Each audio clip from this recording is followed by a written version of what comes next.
Thanks. Mr. Zeldin, you're recognized. Thank you, Mr. Chairman. Dr. Shulkin, April 7th, USA Today story starts with supervisors instructed employees to falsify patient wait times at Veterans Affairs medical facilities in at least 7 states. Was that accurate?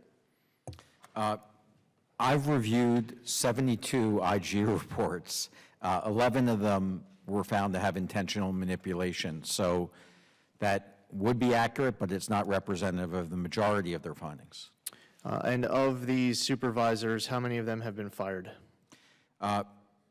We have, for a total of all of those IG reports, when I add up going across that, we have 29 individuals that have been disciplined. I think the Chairman Miller before had said 4 have been fired. I'm aware of 5 who retired under investigation. So rather than letting the investigation go forward, they decided to retire from federal service.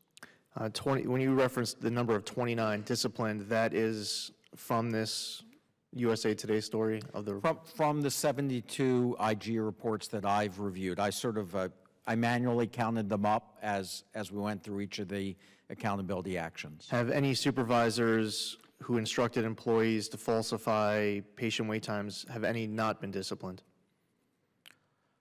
Oh, I suspect that of people investigated, there were many more than 29, probably lots more that were investigated, and the evidence did not suggest that there was discipline that needed to be imposed.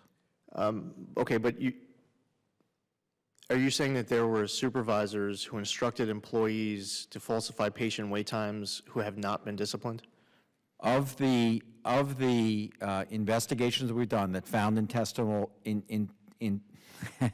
found intentional manipulation, we then would send in our Office of Accountability Review to do these investigations.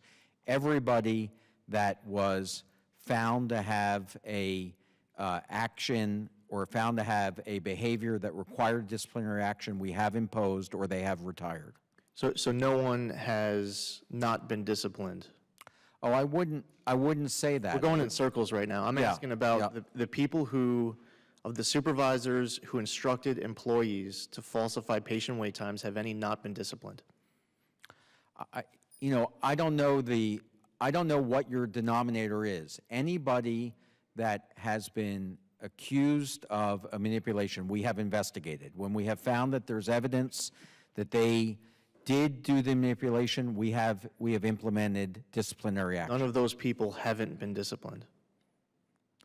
I am not aware of anybody that we found that was supervising a manipulation that we haven't implemented disciplinary action. Now, sometimes after the action, they've appealed and those actions have been overturned. But no supervisor who you have investigated who has instructed employees to falsify patient wait times has not been disciplined? Congressman, I feel like I'm being asked some questions about. You have to ask me individuals. You'd have to say. I'm asking about anyone. Well, look. Has anyone not been disciplined? These disciplinary actions have been going on well before I got here. All the information I have, and this is not my responsibility to implement these disciplinary actions. We have an Office of Accountability Review. What I'm telling you is that when I've reviewed these reports, when I find that other people have taken disciplinary actions against 29 individuals, I'm sure there are many more that have been accused of supervising. So I don't know how to answer your question. Right. Okay. Well, I mean, it's a simple question. There was a USA Today story that said supervisors instructed employees to falsify patient wait times in at least 7 states. You're then saying that you investigate it, and if you have evidence to back that up, then the person is disciplined. I'm asking if through that process has anyone not been disciplined, and then we start going around in circles. We're talking about patient wait times while we're here. We have issues with patient advocates where I have constituents who will call a patient advocate. They won't get someone on the phone to leave a message sometimes. Many times they won't get a call back. Reports about calling a suicide hotline and getting a voicemail, in some cases not getting a call back. A backlog of appeals this committee is concerned about. greatly concerning numbers, the Denver VA Hospital construction project. I have a constituent, John Mitchell, in the aid and attendance case with over 20 years of service, an Army Ranger in Vietnam with over 16 years in service of special ops. He suffers from traumatic brain injury that's directly connected to his service. One was from an accident in a military vehicle. Another one was from a parachute fall. And because the VA lost his file, he is being denied his benefits. 20-year veteran, Vietnam veteran, special ops, and he is unable to take care of himself.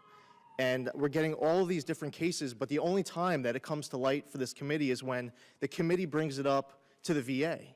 The VA needs to be bringing these issues up to the committee beforehand. When one example after another doesn't come to light until this committee brings it to light, or the USA Today does, or an Inspector General or GAO, if it's not initiated by the Department of Veterans Affairs, it looks like a cover-up. So you say that someone who violates the law or violates our principles doesn't belong at the VA. Well, I would argue that that goes straight up to the top of people who are violating the principles of the VA. And it's greatly concerning that it's this committee responsible, and it's the GAO responsible, and it's the Inspector General, and it's the media all responsible for bringing this to light, and you don't do that for us. I yield back. Thank you. Mr. Kaufman, you're recognized. Thank you, Mr. Chairman. Just a question